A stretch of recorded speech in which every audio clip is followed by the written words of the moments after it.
Forgetting you is poison. You could poison What's poison. up? Okay. Ready to rumble. Ready to rumble. There you go. That's perfect. Okay.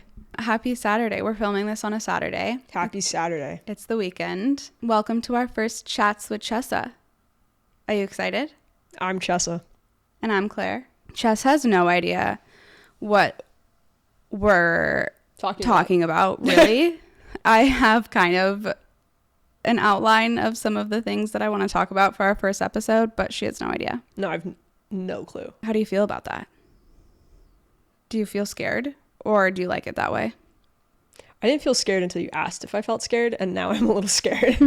I'm nervous, but it's all good. I get really nervous in front of the camera still. Don't you? It's better than an audience. That's true, but I feel like we do have an audience. No, like a live audience. I know. Like I've done like those speeches in front of live audiences. Were you scared? Oh, yeah. Oh, yeah. Like so scared. Nervous. Not scared, Yeah. but nervous. How would your nerves like come out? It was like in my tummy. Yeah. A little bit in my throat. The worst feeling. Shaky. Mm-hmm. And then like after I talk for like 2 minutes, it'd be better. You kind of black out when you talk. I black out when I feel give like. speeches, yeah. Yeah. You always afterwards are like, I have no idea what I just said. And I'm like, it was great. Yeah. I usually wing it too. You always wing it. Yeah. Chessa's the queen of winging it because her brain is always on. She's so sharp. Well, I took improv classes. Everyone in business should take like improv classes. I think it's like really important. Yeah, for to sure. think on your feet. I agree. It's also really good for your Nerves. speaking skills. Yeah. Yeah, and your nerves. I didn't take improv classes. Time to sign Claire up for some improv classes. I know what she's getting for Valentine's Day. Oh my gosh.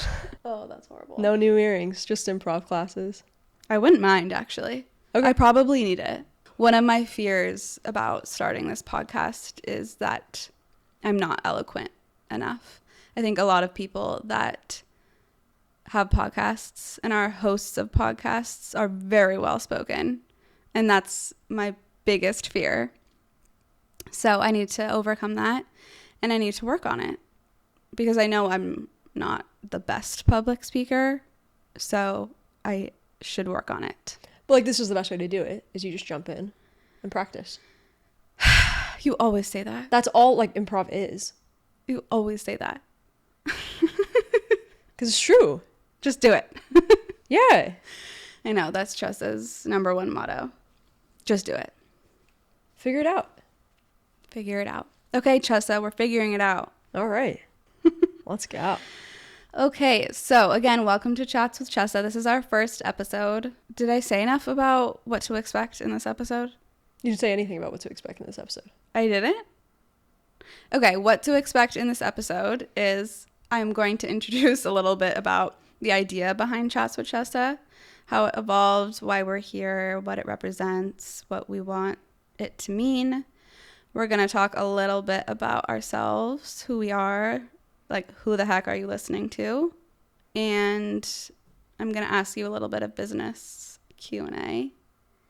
And I think that'll pretty much wrap it up. All right. What do you think? Let's go. So there's mainly two reasons I feel behind the creation of Chats with Chessa. One I like to call sort of like multifaceted representation. And then the second is the magic of Chats with Chessa. So we can dive into the first one, which is, well, this is the hard part, right? I feel like when you're starting a podcast, the biggest thing is to have a specific audience. Know your audience. That's the biggest tip, right? We're queer. We have a lot of things to talk about there. We're in the corporate space. We love business. We have our own business. We're entrepreneurs. Those two things a lot of the time don't go hand in hand. And we, I guess, want it to. I don't know. We are kind of a representation of both of those things. And Growing up, I don't think either of us ever really saw a lot of lesbian or queer people in showing up in the media or online or on social media as business people. Really? You're nodding your head like, yeah. At least I didn't. And I was raised in a way that those two things never really went hand in hand. And that being gay or being queer was a chosen lifestyle. And that really did not match up with sort of this like corporate identity or expectations that people had of me, at least. And so that was, we can totally get into all of that. And I spent 10 years telling Claire that's not true. Yeah, Chessa totally. Yeah, exactly. Yeah. So just kind of like, did that make sense at all? Okay. Do you any thoughts, comments? Anything you want to add? You're doing great, sweetie. Did you see people in the media growing up that you gravitated towards? No, not like in the media. Anywhere? That were queer? Yeah. No, I mean, like, there wasn't a lot of, like... You're right, there wasn't, like, a lot of representation. Yeah, that is the first reason we are starting this podcast. The second reason is that I have always dreamt of bringing more people into the magic of a chat with Chessa. Chessa is such an interesting human. You have the most interesting brain, and I think a lot of people can attest to it, for sure. I always notice that when you talk to people, they're either like totally intrigued or fascinated, or they walk away just like learning something new, or they walk away laughing. Like chats with Chessa are always, they're always interesting, and people love chatting with you. People always learn from you. And so bringing the public into them, I hope that other people can learn from you just as much as I do. I'm also definitely biased because I fell in love with Chessa. A little biased. Over our chats. We would like aimlessly drive around the county that we live in and just talk and talk and talk, and fell in love through talking with you. So I also, again, see it in all of the conversations that you have, whether it be in a business setting, a personal setting, with friends or with family, or literally anyone. Chess just has this super fascinating and different and authentic perspective on life. I think you have really interesting philosophies that don't really match up with a lot of people. You have very controversial opinions, I feel. I think that we can... A lot of people... Well, I'm not going to say either love you or hate you, but people either love you or hate you. I'm a controversial figure. Which I don't think you really are at all once you really get down to the deep philosophies of who you are and what you believe in. But in your past experiences and in life, we have noticed that that is a trend, and it's super interesting. I have very strong opinions, and I think people that don't have strong opinions don't like me. Interesting. And I'm okay with that. Yeah. Because the feeling's mutual. I don't like people that don't have strong opinions. Yeah. I think it's very important to have strong opinions. This is like the number one business thing that they tell, like, that they say in Silicon Valley. Strong opinions loosely held. Yeah, for sure. Be willing to change, but like, always have a strong opinion. Yeah. Who cares if it's wrong? Then you correct. Yeah. But if you don't give something 100%, it's not an opinion. And why do you think people that don't have any opinions or have looser opinions, why are they intimidated by that? Or why are they fearful about that? Or why does it make them go, ugh? You know what I mean? I think it's like an insecurity thing. Yeah. Yeah. I think people that don't have strong opinions are insecure. Mm-hmm. Which is probably a controversial statement. But I think if you're not picking a side, if you don't have an opinion, you're insecure about your opinions. You have one, you're just not voicing it. Yeah. And so you like don't like people that do have the confidence to voice it. Mm-hmm. And when you show up with that strong opinion, it's just envy. Yeah. Okay. Here is sort of the deal with Chess. She's the CEO and co-founder of a very successful multi-million-dollar business at the young, ripe age of 29. It's incredible. Young and ripe is a strong term. Young and ripe? You are young and ripe. You're only 29 years old. You don't feel young and ripe? No, young and ripe's like 22. Oh my gosh. You're just blossoming. This is the start, babe. I'm about to become unripe. Not true. Anyways, she's always worked for herself and with her mom, an incredible duo, a truly iconic duo, and the best duo. She's built an insane career around understanding people and business and really how they intersect. Her authenticity is really unmatched. She came out of the womb just like she is now, and it's the cutest thing ever. You've never really wavered from who you are, and it's so inspiring, and I love that about you, and I want to get into all of that. That's making me tear up a little bit, but I love you so much. Obviously, everyone knows that, and that's one of the reasons why I love you so much, is that you are just constantly unapologetically yourself. I do say all of this, that a lot of it is about Chessa and sharing her wisdom, but it's about you too. Yep. It's all about you guys too. So I think a lot of them Wait, I mean, it's about you, but like it's about you too. Oh, me? Yeah. Yeah, it is about me as well, but I meant our listeners and our community. Yes. And bringing them in and asking questions and sharing stories, and I really want to build a space for all of us to connect and inspire and learn from each other. Let's get more awesome queer people running some businesses. Yeah, totally.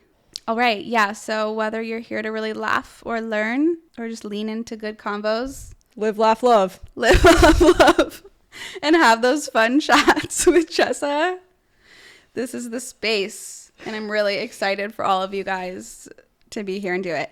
If you're still listening, thank you. I really appreciate it. We really appreciate it. Thanks for being here. All right. Let's talk about sex, baby. Let's talk about you and me. I don't think we'll be talking about that. No. In this episode, at least. Let's talk about all the good things and the bad things that may be. A little bit about the format of this. I'm definitely going to be asking Chessa questions. It's not going to be too rigid or anything, but I ask her lots of random questions throughout the day, and it'll just be similar to that. It'll flow and stuff, but some of them I definitely know the answers to, and I'm just asking her because I want to share it with everyone else. Some of them I don't, and we'll learn together, which will be very fun. Okay, my name is Claire. I was born in San Diego and raised in Marin County. I still live in Marin County with Chessa. I work in marketing and content creation. I do all of the marketing and content and branding for Chessa's business, Advisory. I spend a lot of my time doing that. I love my work and running and spending time with my family and my friends. I don't have a lot of friends, but I have a couple friends. Quality over quantity. Yeah, quality over quantity. I love everything aesthetic. I love fashion. I love makeup. I love beauty. I love skincare. I love anything visual. Again, I love painting. Those are all of the things I like to do. I also love to cook. I need to do it more often, but cooking makes me feel grounded. It's definitely an activity that makes me feel connected to like the earth. It sounds really cheesy, but it is very grounding for me.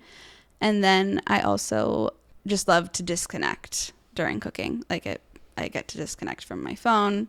Well, sometimes I film it for content, but it doesn't feel the same. Okay, your turn. My turn.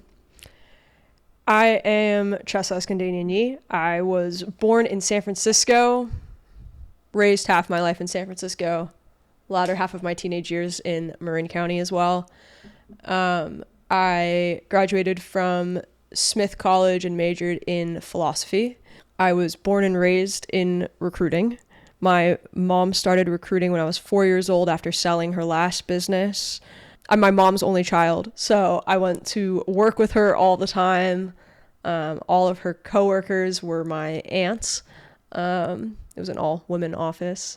And when I was 10, 12, something like that, my mom started Agency 360, which is the parent company of our current company, Advisory, which is a boutique recruitment agency. In college, I started an executive coaching platform called Leader EQ. We have over 70 coaches worldwide. We just do leadership development programs. And then in 2022, we merged the recruitment and leadership coaching to provide full service human capital consulting. So we do everything from finding entry level to C-suite talent and helping develop teams of all stages and all sizes through every point in a company's life cycle. Pre-IPO, post-IPO, pre-acquisition, post-acquisition, you name it, we work with them. Work is my life. I love it. It's what brings me joy. So it is my hobby. But I also I'm training for a marathon. I play guitar, write music. I love all things aesthetic as well, including fashion. I think that's like a kind way of saying I'm a shopaholic. Yeah, for sure. I, in my spare time, spend time with my girlfriend, Claire, my mom, who's my best friend, my dad, my dog. That's pretty much all I do other than work. You're fantastic. Chessa is a workaholic, and she's always been a workaholic. Have you always been a workaholic? Yeah. Yeah. Just ingrained in me. Were you a student-aholic? No. Yeah. I would put off homework by finding candidates. So I worked like all throughout college. And when I didn't want to do homework, I would find candidates. Did you work at all in high school? Yes. I placed my first candidate at 17, so I would also look for candidates in my spare time then. But no, I wasn't a student-aholic at all. I wasn't a bad student. Like, I got good grades, but like I didn't love school. Yeah. When you were running the social media in high school, what kind of stuff would you post back then? I mean, that was a very interesting time in social media. It was a lot of just like advertising the jobs and like things like that. Right. So it was more like candidate focused. Like, these are the roles that we have open. Yeah. Yeah. I was 15. Yeah. No, I think it's cute. I think it's adorable. Like, that's why I'm asking. Like, it wasn't even Instagram. I'm just It was curious. like Facebook. Yeah. That's so cute. And probably like Craigslist. Yeah. Yeah. So I want to know more about growing up in recruiting. You mentioned that. How old were you when your mom started bringing you to client dinners and work meetings and stuff like that? 5. That is so cute. I think it was the year 2000, so I was 5. Oh my god. Little Chessa. I mean, all of my mom's clients, like, that are now my clients, are like, yeah, they saw me when I was like a baby. And I'm sure they're just like amazed by it. Yeah, they love it. They were able to watch you grow up. Yeah. And now provide like the same value that your mom did. Yeah. It's just crazy. It's so cool. So if you ever wonder like why Chessa is the way she is, I feel like that's a lot of it. You were just immersed in adult, mature conversations surrounding business and the world and everything at such a young age. And I think that's so rare. I think a lot of people try to shelter their kids from all of that stuff growing up. And you just weren't. You were like literally the opposite. You were immersed in it heavily. Yeah. I was like both of my parents' sidekicks. Yeah. Do you think, from an outside perspective, I think that's how I've sort of analyzed it, I guess, is that is like a huge part of why you are the way you are. Do you think so too? Yeah. I mean, I was like the baby in all facets. Like I was always the youngest person in the room. Mm-hmm. So my half siblings are like significantly older than me. So like hanging out with them and their friends, they were still like 10 to 14 years older than me. Yeah. My cousins were all older than me. Everybody was older than me. And then I would hang out with my mom and her friends, my dad and his friends. And I was just always around people that were significantly older than me. And nobody tried to like baby me. Yeah. It was just like, you're an adult, you're just young. Yeah. Or like you're a full human. So cute. So I was just, and I was a very quiet child. So I just like sat there and I listened. Yeah. And like absorbed. Yeah. Everything that was happening around me. I think like who I am is just the people that I was exposed to. Like they're all a part of me. Mm-hmm. I was very lucky. Yeah. And how just like cool and badass of your mom to do that. Yeah. You know? Like I'm sure it wasn't really very normal. No. Well, I would also go like before she was a recruiter. Mm-hmm. She had a business called Life Rover. Yeah. And it was like your typical tech startup. It was in her business partner's garage. Yeah. And like I'd go there after like pre-K. So cute, you guys. And like I would like sit with them while they were working and Yeah. play with like the doggy every now and then. But I was just always, I was like born into the corporate world. So like, yeah. I love it. It's home to me. Yeah. Did you ever get judged For being a child? for being for being a child? Did maybe not judged is the right word, but I remember when I met you in high school, I was sort of intimidated by the fact that you were so mature and so adult. Did you ever feel that from other people around you? Like people my age? Yeah. Did you feel sort of different? Yeah. I've always felt different. Yeah. For like, I guess a variety of reasons now that I look back on it. Mm-hmm. But yeah, I didn't really like relate to people my age. Yeah. Okay. I was trying to find the wording, and that's Yeah. sort of more what I meant. Like I always felt more at home with people that were like my mom's friend's age or like my sister's friend's age. By osmosis, like those became my interests. Mm-hmm. So I loved like talking about politics and like things like that. And like, no, that wasn't really like topics of conversation. But yeah, I felt different. Yeah. I remember one of the first times that I came over to your house, your mom had made like a political joke. And okay, I guess for some context here, I was raised like the opposite of the way you were raised. I was very sheltered from adult conversations, I would say. And that's not a knock on how I was raised or anything at all, but it's just different. Yeah. So anything political, anything financial or business, or I was definitely not brought to any meetings or any client dinners. Nonetheless, it was talked about during dinner.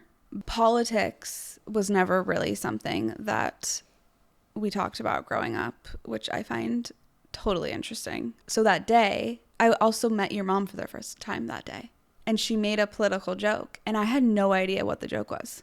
I was like, I know you're trying to make a funny right now, but I do not understand this joke. Did I laugh? You weren't there. Oh. And so it was even more awkward. One of your friends from high school was there. So I had that like barrier kind of. I think she might have like jumped in and like. Did she laugh? Laughed. Yes, she did. But your mom was looking at me because, you know, she was trying to like have a conversation. Yeah. And I was so embarrassed. Like I was just like, so I fake laughed, obviously. Yeah. Because I didn't want to be like. Rude Or whatever. Yeah.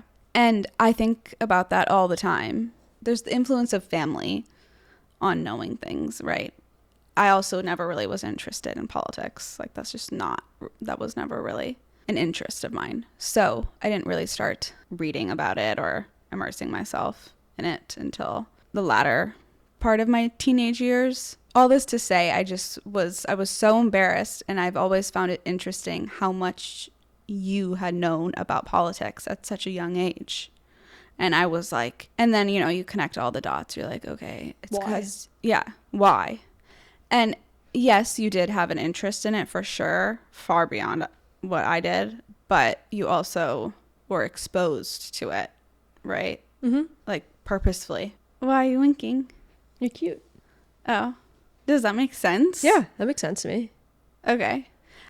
When you introduced yourself, you were talking about you built your platform in college, your leadership coaching platform. That's a very interesting time to start building something while you're a student. So, did you always know that you wanted to be your own boss? Did you always know that you wanted to be an entrepreneur? Did you ever think about working for somebody else? There was like a brief moment in high school where I wanted to be a corporate attorney, Uh-huh. which involves big law. And then that clearly went away. Why did that go away? I love recruiting. I placed my first candidate and there was just nothing that was going to stop me from continuing that. Yeah. I just knew like so unequivocally that like that was what I wanted to do. And do you think that was just a coincidence that your mom also loves recruiting? I was born and raised in recruiting. I mean, I don't know, you're a product of your environment. Yeah. And I grew up around a lot of attorneys too. So It's I guess kind of that like- makes sense. But It's kind of like yes and no. Yeah. yeah, I mean, I genuinely loved it. She never wanted me to be a recruiter. Interesting. Why?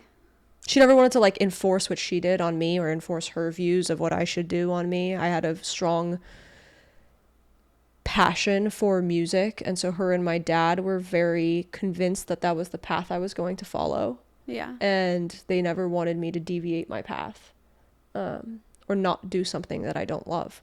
Mm-hmm. Let's jump into some current business expertise, business insights. Okay. Let's talk about what's happening in the job market right now. So, what are the trends? What's kind of happening? What's the landscape looking like? And what stands out to you? Is it exciting? Is it concerning? What are the vibes? Vibes are exciting. Yeah, that's Yeah. great. 2024 was not so exciting. Uh-huh. No one was excited. I think no matter your political leanings, there is a level of certainty for the direction now for the next 4 years at least. Trends, I think like people are reinvesting in their workforce. There's this simultaneous prioritization of cultivating your high performers, replacing underperformers, hiring new people to reinforce teams and increase productivity. I think just all around, it's like a very exciting hiring landscape.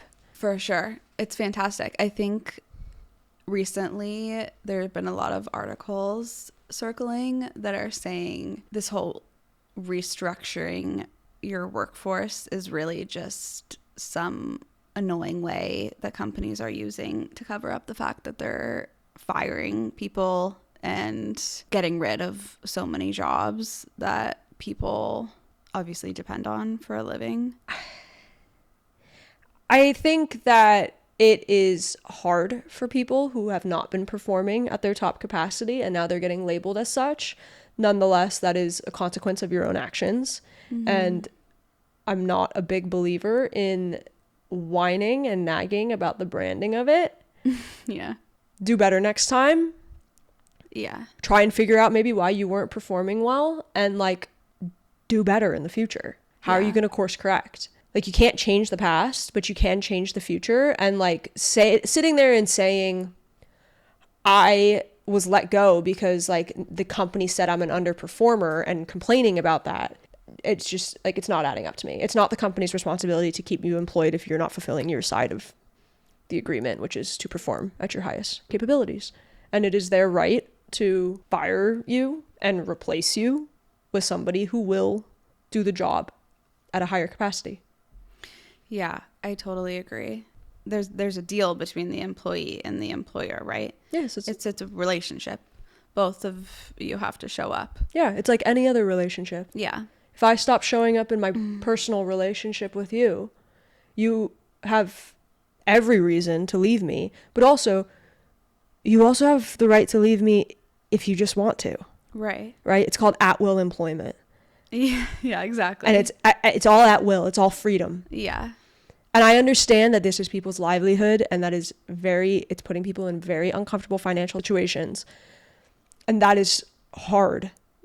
On the bright side, it's a booming job market now. Mm-hmm. You can find something else and like show up better. It's not that like I don't have any empathy for those people. You have to take accountability for yourself. Yeah. Mark Zuckerberg and Meta's restructuring, it's their responsibility, it's their fiduciary responsibility to their shareholders to be the best company they can be. Yeah. And nobody gets mad at a basketball team for releasing a player because they no longer serve the team to use those funds to go get a player who is going to help them get to the championships. Yeah, it's the same exact thing. It's the same thing. Mm-hmm. It's the circumstances of work. Yeah. And if you don't like it, you can exit the workforce and find another way to make money. Mm-hmm. And if you choose to still work for someone and take a paycheck, you have to adhere to their standards. Yeah, I think this relates just to like the whole Gen Z. This is probably why people think I'm controversial, because I sound like I don't have a heart. Yeah. I mean, I'm like, yeah. I mean, I understand the business perspective. My job is always to protect my client. Yes. And to represent my client. And I've also been in my client's shoes. And I empathize with my client. Yeah. I also empathize with my candidate. Of course you do. I think it's important to look at it from this perspective, though, because I think we've lost a lot of that. I think it always takes two to tango. Yeah. In anything. Yeah. And like the second you think that it's just one person's fault, yeah, maybe like Meta should have given more of a warning. I don't know. Yeah. I'm not involved in their internal corporate structures and their processes on how they inform people that they're underperforming. Mm-hmm. Maybe you were warned. Exactly. Maybe you were. Right? I mean, like we see it in all sorts of different relationships. Yeah. Everything is a commitment and an agreement. And the second you stop fulfilling your side of things, you risk things going awry. And sometimes you do fulfill your side of things and things still go awry. But like, that's life. Last year for me was filled of things that were going awry. Yeah. I didn't go whine and bitch and moan about it. I kept trying to find a new way to move forward. It's just what you have to do. It's either that or you're going to stick to a life of being a victim. And if that's what you choose, that's what you choose. It's just not my philosophy on life. You must seriously hate this whole like Gen Z attitude of being entitled to employment, basically. I feel that... Yeah, no one's entitled to employment. Yeah. No one's entitled to anything. No, I totally agree. I'm just like... yeah. No, yeah. I know you're not. I'm... Yeah, clearly it fires me up. I'm on the same page. Yeah, I want to know more about like your philosophy behind that. I think we get lost in people asking the question, what can you do for me, instead of what can I do for you? Yeah. You have to control your controllables, right? Mm-hmm. And waiting or thinking that you are entitled to anything is not controlling a single freaking controllable. Yeah. So do what you can to win, to put yourself in the best position to like get to where you need to be. Yeah. No one ever succeeded from waiting for success to come to them. Yeah. No matter what your definition of success is. That was not what I asked you, but that was great. But it all goes back to like entitlement of employment is thinking that you're owed something without giving anything. Yes. Okay. I see where you're going here. And I think that's the part that's lost in it all. Mm-hmm. Mm-hmm. You're not owed your job. Mm-hmm. I'm not owed you in a relationship. Yeah. But how does that relate to controlling your own controllables? Because you think if you do nothing, you're still owed it. If instead of feeling entitled to a job, go make yourself qualified for the job. Then people will want to give you the job. I see. And focus on what you can do to get the job instead of what the company can do to make life easier for you. Right. Right? It's perspective. Yes. And putting yourself in a better position and working on yourself is the controllables. Yeah. Okay. This is the type of conversation that Chessa and I have. I'm like, okay, I need to make more sense of this. Clarity. I just ask her clarifying questions. Okay, we've been chatting for a while. This chat with Chess is going on too long. Thanks for joining our Chats with Chess this week, and we'll do another one next week. Yay! Yay!